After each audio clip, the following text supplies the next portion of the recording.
Assalamu alaikum. Welcome to Iqrayah. I'm so glad you could join us today for this daily verse reflection. Prophet Muhammad sallallahu alaihi wasallam is deeply engaged in conveying the message of Islam to the elite leaders of the Quraysh.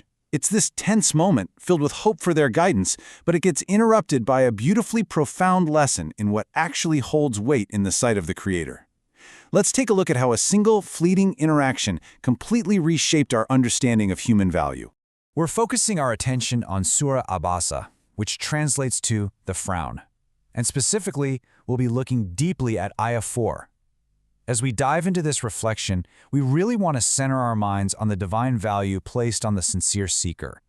It's just a powerful reminder, that worldly status means absolutely nothing compared to a heart that is actively seeking purification and truth. So let's first listen to the words of the Creator. أَوْ يَذَّكَّرُ فَتَنفَعَهُ الذِّكْرَى. Just take a brief moment to let the weight of those words settle in your heart. The English translation of this verse is, "Or be reminded, and the reminder might benefit him." It speaks so directly to the potential that's hidden within a sincere, seeking soul. And that presents such a profound contrast to those who walk around feeling like they have absolutely no need for guidance. Now, to really grasp the weight of this verse, we have to understand the environment it was revealed in. The elite of the Quraysh were suffering from this psychological state known as istagna. Essentially, it's a delusional self-sufficiency.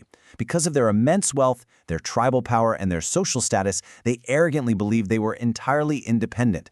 They literally felt they had no need for God or His message whatsoever. And that kind of arrogance is just the complete opposite of humble servitude. So picture the scene and the immense tension of this historical moment.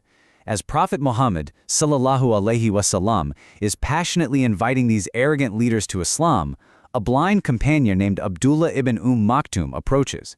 The elite of the Quraysh see this blind man drawing near, and they just walk away.